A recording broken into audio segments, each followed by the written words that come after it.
Hey there, and welcome to the behind the scenes of the Rustic Songbird Podcast. I'm Lydia Walker from rusticsongbird.com, and I'm taking you behind the scenes of an interview on the podcast. I hope you enjoy this video, but before we get started, I want to invite you to subscribe to this channel. If you enjoy topics like this, we have new podcast episodes coming out every single week, and the behind the scenes will be here on this YouTube channel. So make sure to subscribe so you don't miss anything. Also, if you enjoy this show, consider becoming a patron and supporting Rustic Songbird on Patreon. You can check out all the details at patreon.com/rusticsongbird. All right, let's get into today's show. My guest on the show today is none other than Dave Clark. He is a #1 hit songwriter. He has written so many amazing songs in the Christian music industry and country.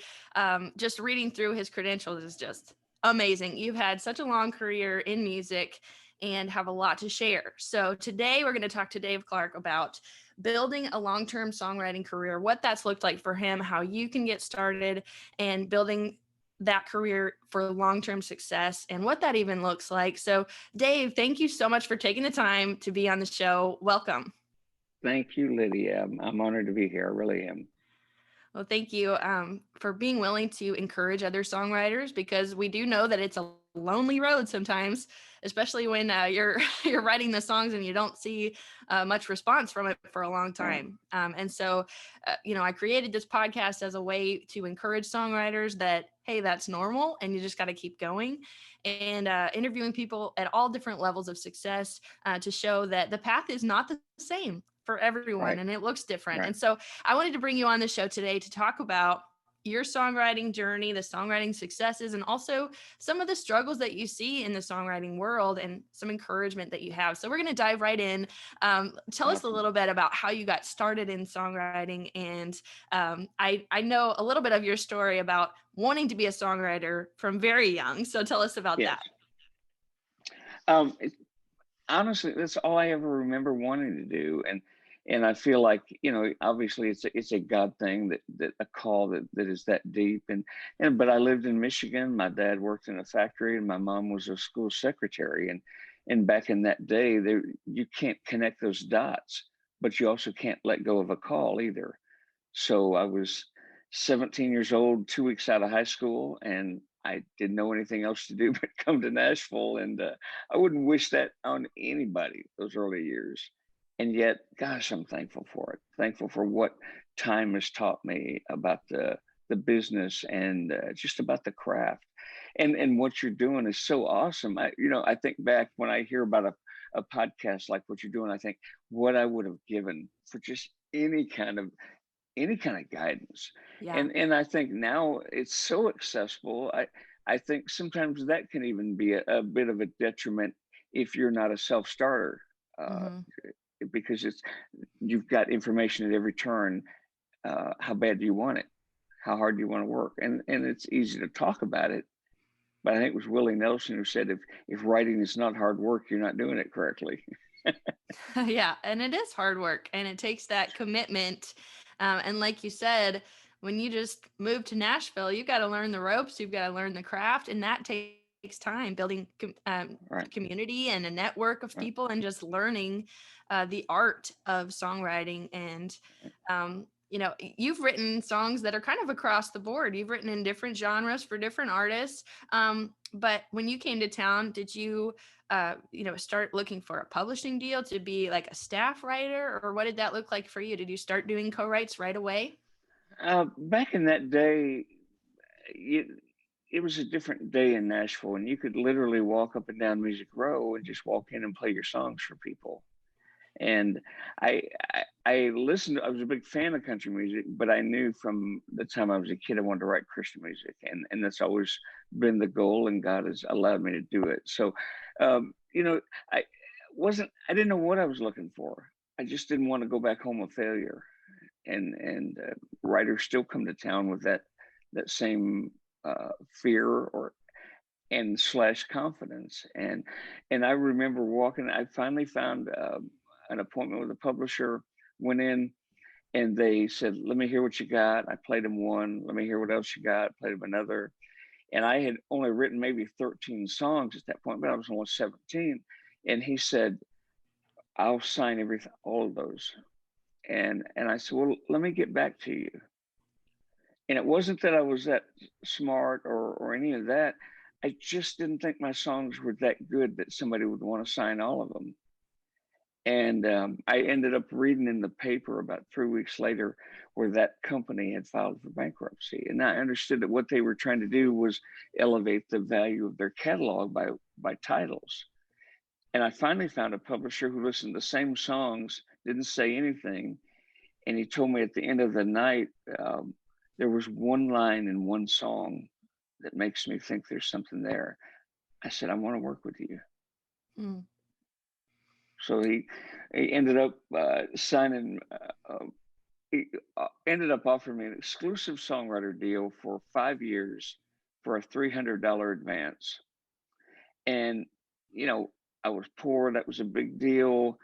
Wasn't rich enough, didn't have any money to hire a lawyer. And so I thought about it, and my instinct said, counter it, you know, and that's not my nature. I was so grateful. So I went back and I countered for, I'll sign for 3 years for $500. And he said, okay. And I walked out thinking I'd really beat the guy, and stayed there for 9 years. And it was a great place to learn. That's awesome. So you did get some experience right away. Even just seeing the red flags of, you know, surely they wouldn't want all my first songs, right? Yeah. And so I'm seeing that, going by your gut.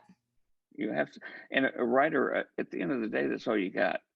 Because somebody will always tell you how to market better, but if it doesn't feel right on the inside, I've learned to trust that, and it served me well through the years. Yeah. Do you know offhand about how many songs you've written? No, I should. There's so many. That's a good question. You know, and there's how many songs have you written that you want people to hear? It's a different answer. Right. That's probably a smaller number of the truly great songs, you mean. But we've been blessed to do it for a long time. And yeah. I wake up in the morning, and I told somebody one time the difference between a songwriter and somebody who writes songs is someone who writes songs wakes up in the morning and they decide, am I going to write a song today? A songwriter doesn't have a choice. Right. And you wake up and you show up. Yeah. You write the song. You have to write, because if something moves you, you have to chase it. Yeah. Well, I was reading through the list of #1 songs that you've been a writer on. I mean, you've had hits for Larnell Harris, Sandy Patty, Rascal Flatts. You've had Karen Peck more recently, and some really great songs. I was listening through to, you know, their versions of those songs, and it's really beautiful work. And so I do want to honor you with what you have contributed to the Christian music industry and those beautiful songs. But I know that they come from your heart, and that, you know, you've written them and put in a lot of time to that. But my question that kind of came up while I was listening was, have you seen patterns in the songs that have really taken off, of what really connects with people and why those songs take off and become hits? You know, it's authenticity, I would like to think. And you know, I've watched trends in the industry, and you ask about co-writing, and you know, I think that if you started writing in the last 20 years, most of those writers have not written very many songs by themselves. If you've been writing longer than 20 years, you stumbled into co-writing, but you didn't know that was an option early on. And I love a good co-write. But one of the other trends is A&R directors now will sign an artist, and they say, you need to write. And you know what? That's two different skill sets. There are a lot of artists who are great writers, and I love that. But I know a lot that aren't, and they have an added level of pressure on them, because I have to write to sing, and I all I can ever think when I hear that is, gosh, I'm glad no one told me I had to sing to write.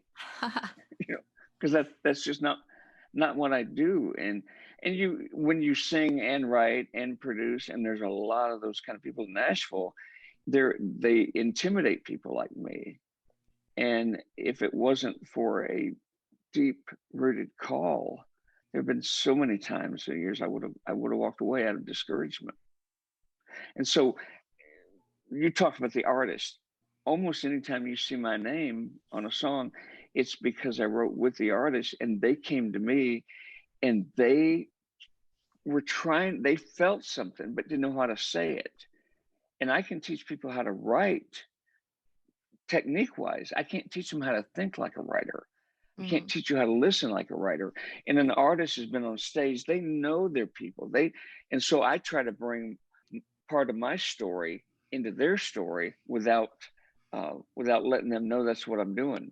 They walk away thinking, oh, he wrote my story. And I'm thinking, no, I wrote my story. It's just use your details. Yeah. So you know the structure and the craft and the art form of the songwriting. You know the formulas of, you know, how to convey that message, how to simplify it, how it needs to lead into, you know, the verse and the chorus and the bridge and how it all comes together. And that is such a gift, and it's something that you can learn over time.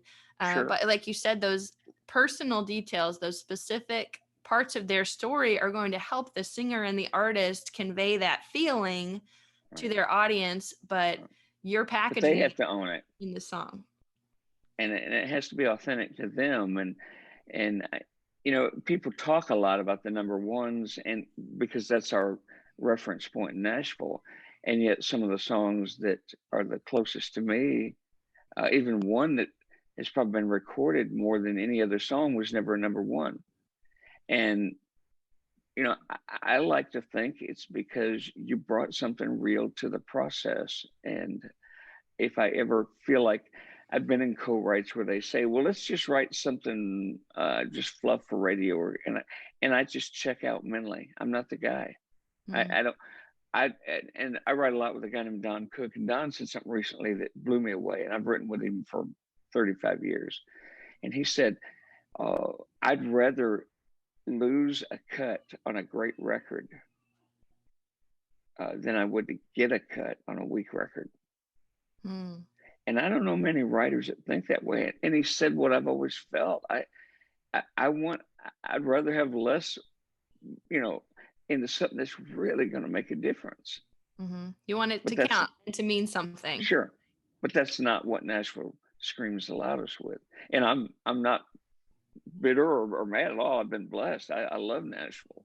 But I have to remind myself about once a day, this is why you do what you do, and don't let anybody define you. That's such a good point. Who you are.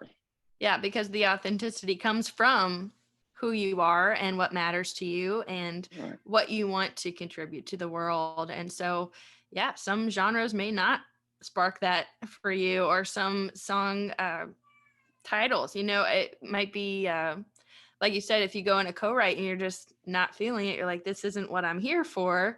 Then you go in another co-write and you're like, yes, this is what I was made for. Like, this is what I want to write. And so some songs are like that. They just spark that in you, and you can really pour your heart into it. And so those are the ones that are really exciting to write, whether they go anywhere or not, because it is such a calling, like you said. And when I was a young writer, I had a publisher tell me, you're probably going to get a lot of cuts, but you won't have much radio. And I said, oh, that's okay. I was young. I said, just curious why you would say that. He said, well, you write too vulnerable. And I said, that's a good trade for me. I'll trade you all day. And you look back at the years, and God has blessed the radio. But all that tells me is there's a lot of vulnerable people listening to Christian radio. And if all we have are the trite answers, what are we giving them? Right. And I take that serious. Yeah. So as a songwriter, since you've, you know, been in the industry a long time, you've written with a lot of people, you've been around the songwriter community, and now you're teaching songwriters. What are some of the biggest struggles that you've seen writers face on their journey of making this a career?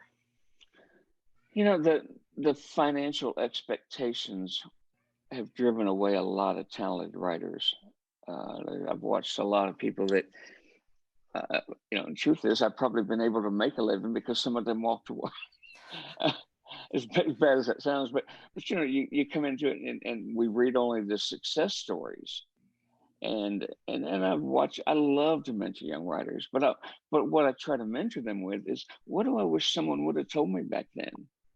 Because there was nothing like this, and that's what drives me. And I love that most people that listen to Christian radio have probably heard our songs, but have no idea what I look like, or what I work in my house by myself. I love that. I'm an introvert. And, young writers, there's so many things the signs that I see. And one of them is, young writers that will come along and they want to write a song about how blue the sky is. They would use all the big fancy words to make them sound intelligent. And for me, a great song is one that does the opposite. It's one that takes the big concepts and brings it down to a level that a guy like me can understand it. And I think sometimes, every morning I get an email from dictionary.com, and it's a word of the day. And boy, I love reading those. And I want to know them so that I know how not to use them in my songs. How not to use them. Or even use the definition, use the words in the definition to simplify it. Yeah. If you're writing with a thesaurus, it's probably their voice and not yours. And I learned a long time ago, I said I wrote a lot by myself, but when I met Don Cook, I didn't know I was just a lyricist until I heard Don's melodies. What I had tried to make better from a word standpoint, he did the same thing with melodies. And it was like, okay, I'm a lyricist. Who knew?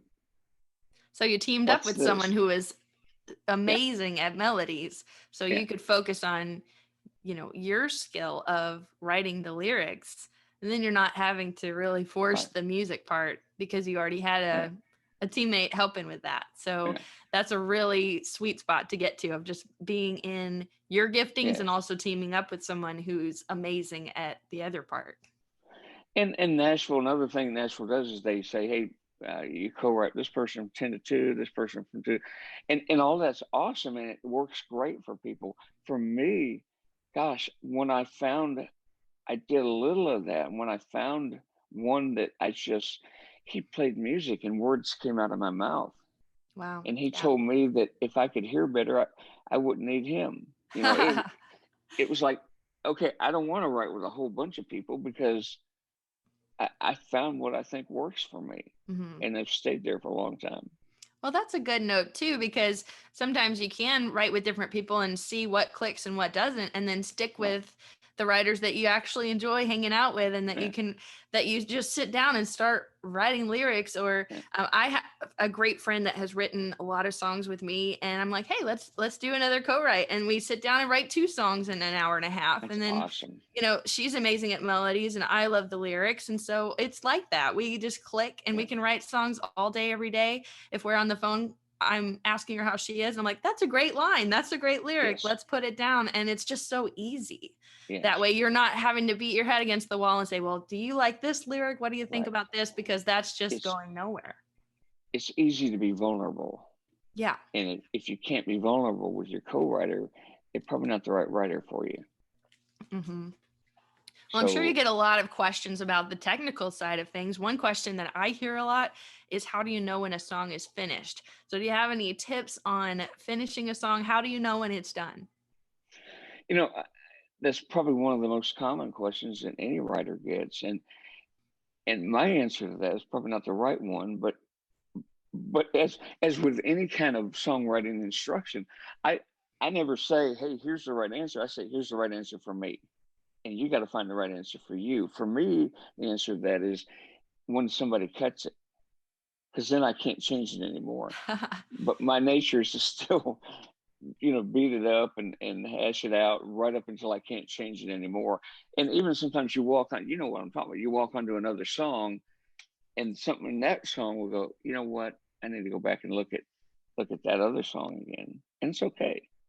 Yeah, and it takes some So humility to go back and change what you originally wrote, do a rewrite, or like you said, patch a piece of a song into another song and just know like, hey, maybe I could look at it again with fresh eyes and make it better. right, So that does right, take some humility to not just say, oh, it's perfect the first time. My first idea was just as good, but to be yeah, able to tweak it and constantly reevaluate is a good skill right. to have. There's a group called Phillips, Craig and Dean, and those are great guys. We stumbled onto each other early in their career, and it's been a good road for both of us as far as bringing our call and our gifts. And but there was a song that I'd started an idea, and normally if I can't finish it pretty quick, I just go on to the next idea. And by pretty quick, that may mean a month, 2 months. Um, and I had an idea. I was going to write a song called "The First Family Tree," and it was going to be about the cross and the tree, and I had it all mapped out. It was going to be so cool. And 10 years go by. I don't know where to go in the chorus, and that's not my nature at all. And it's not like I was always working on it, but it was always kind of, how they just kind of hang in the background of your mind. And so got with Philip, Craig and Dean, and they would call us in, Don and I, for when they'd start a new record. And they say, here are the things. And so Sean Craig, in one of the meetings, said, Dave, I had this idea. He said, I picture this kid in my mind. He's lived his whole life on an island with a wall around it. And, in my mind, I'm thinking Cuba, because back in my generation, that was the island with the wall around it, even though it wasn't a real wall. And he said, picture this kid waking up one morning and he goes to the edge of the water and the wall's gone. And he looks out and he lifts his hands in the air and he says, so this is how it feels to be free. And he says, I'd like to write a song like that. I don't know how to start it. And I said, well, what about this? Um, there's a wall that has been standing since the day that Adam fell, and sin is where it started, and sin is what held. Speaking as a prisoner who was there but lived to tell, I remember how it felt. And it's the only time in my life somebody thought I was brilliant, because that was the lyric from 10 years earlier. And he went, okay. And when they cut the song word for word, that verse from another title that was never finished is the first verse of that song. Yeah. And then the chorus is, this is how it feels to be free. Yeah. And he brought that chorus. Yes. Just And I wouldn't have how gotten he there. would say it. Right. And when I talk about, I write a lot with Don, the downside of that is that I've had to work on is when you mainly write with the one writer, you cheat yourself out of other learning experiences. And that is what I find when I do write with a new writer, is that whether their first song or they've written 100 just with other people, I try to always learn something, and I hope they learn something from me as well. Mm-hmm. Yeah, there's so much passion that goes into it to just keep getting better and to write another song and to not get hung up on, making it perfect and Right. and all that goes into that. But I think a lot of songwriters feel like their songs are their babies. They want them to be appreciated. They want them to take off and do well, and don't want anybody to say anything bad about their babies, right? Right. Um, but Absolutely. uh, but part of that is knowing that you can write another song, and you Absolutely. get up every day and write a song. And so I've seen some creative people make amazing careers out of writing songs and then also doing other things with their other talents and kind of build up their songwriting chops and their career over time, because it does take a while. Like you said, one of those song ideas could take 10 years before it actually comes into a song that's used. And then it takes a while to record it and release it and get out to radio. And so it might be a while before you see the fruits of your labor. And so Right.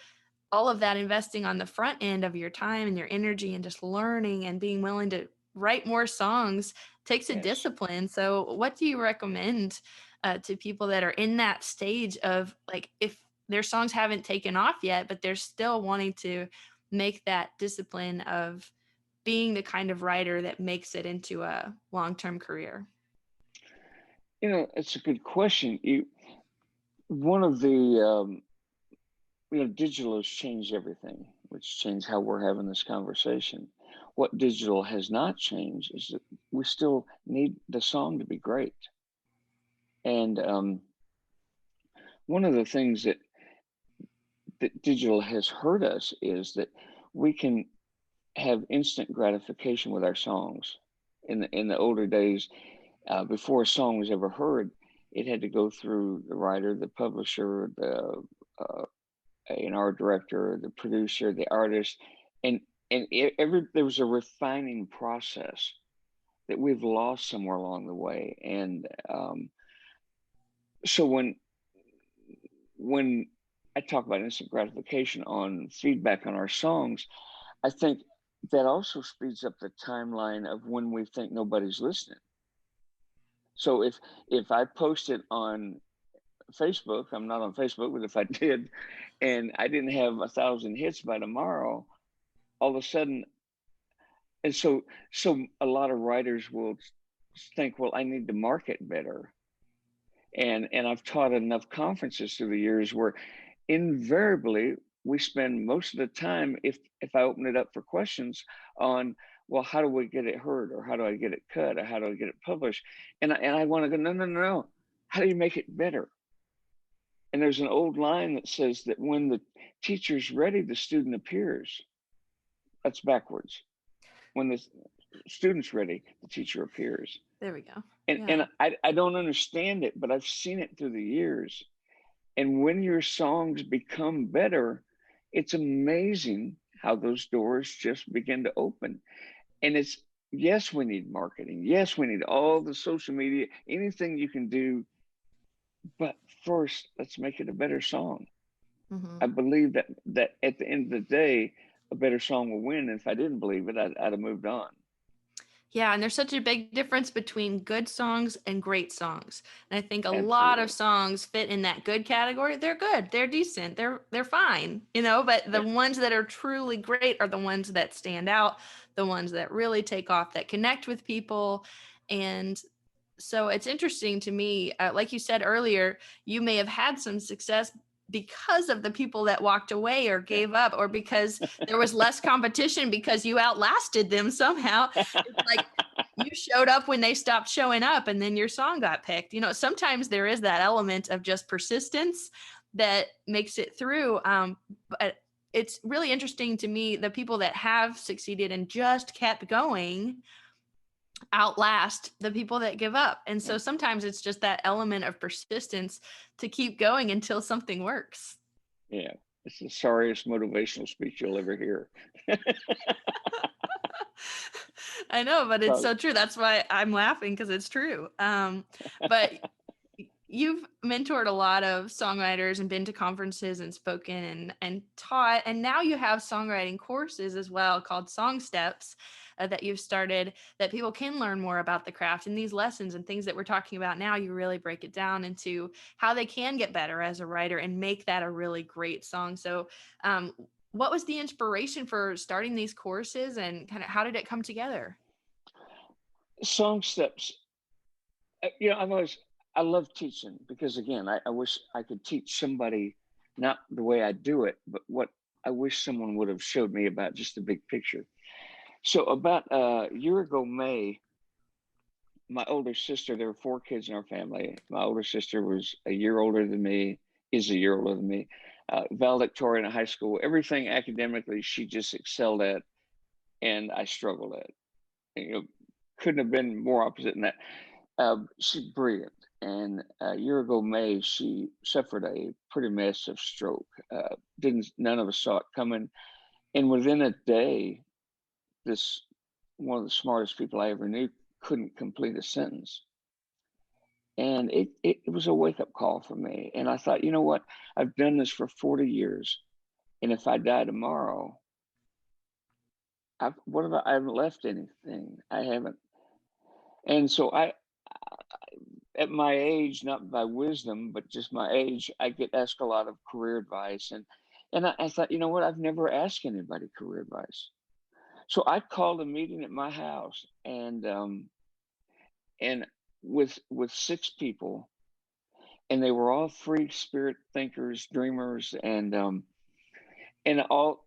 I didn't know all of them very well, but I told them about the stroke, and I said, God has blessed me with some unique opportunities at my age. I still have some points of leverage, and And I need you to tell me what to do with that. And I've never been that vulnerable around a group of people like that. And one of the ladies said, and by the way, I didn't even think about it until a week later. Everybody at the table was a woman. And it was just kind of, Interesting. okay, that's interesting.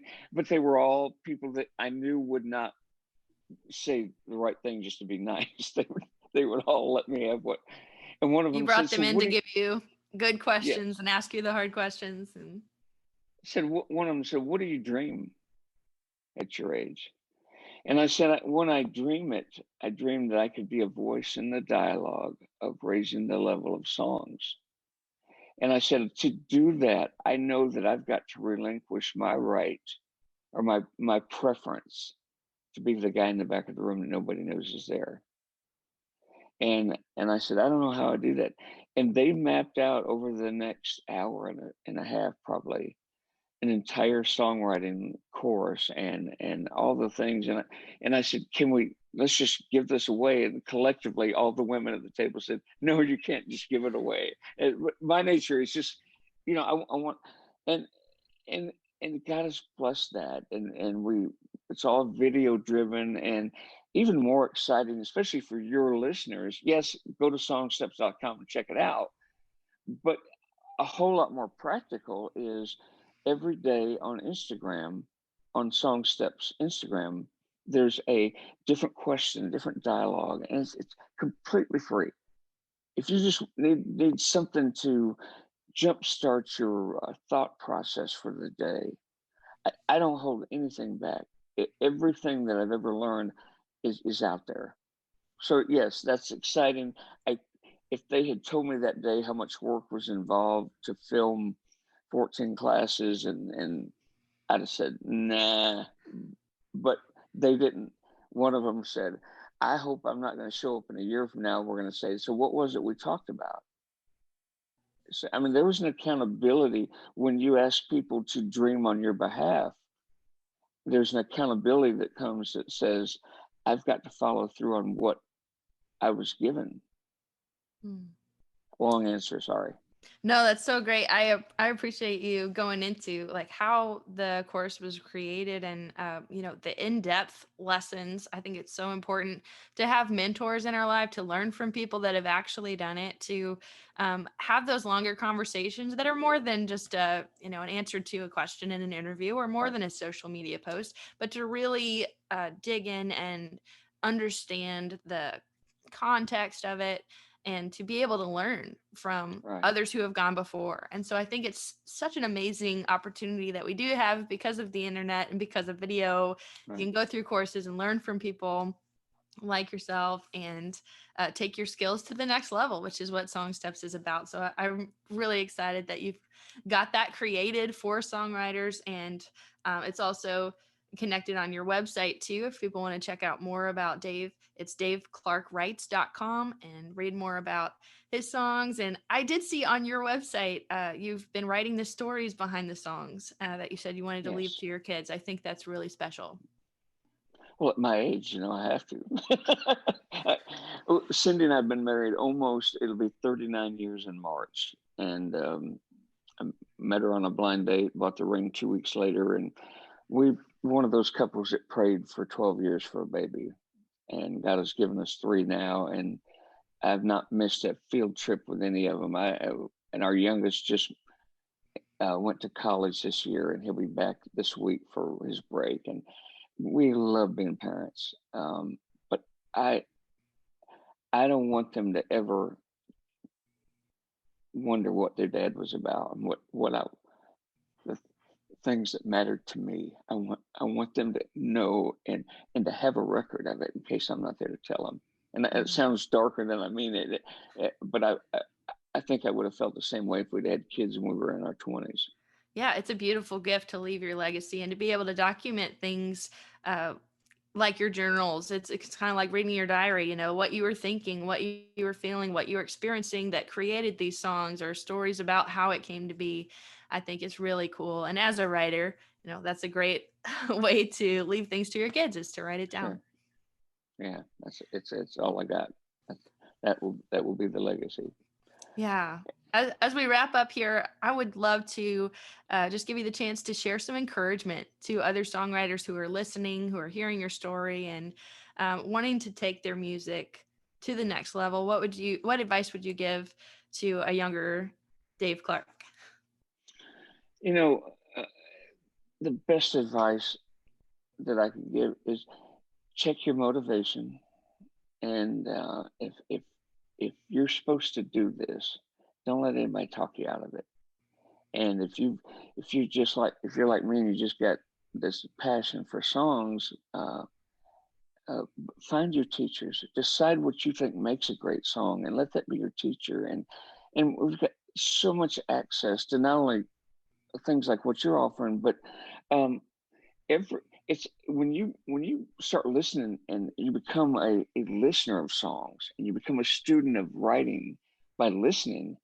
It's like you can enroll in college for free and pick your teachers, and every song becomes your teacher. And decide. I walk every morning, and when I walk, I listen to something new almost every morning. And when I get to a line I wish I'd written, I hit pause. I keep walking, but I hit pause and I think about it. And that has led me to so many songs. And just the best advice I got is if you're supposed to do it, do it. And you may have to choose how big a priority it is for you. You may have to say, hey, I got to pay the bills, and God wants us to do that. But you can write at any level, as far as commitment wise. But the commitment you can't sacrifice is the pursuit of excellence. That is so good. Thank you so much for sharing from your story and You, sharing some advice for writers that are listening. I hope that it's inspiring. And I know that I've been encouraged just talking with you today. So thanks for your time. And thank you for all of the songs that you have put out into the world. It's amazing. And God bless you in all of your future songwriting as well. Well, thank you so much, Lydia. Very, very good to talk to you as well.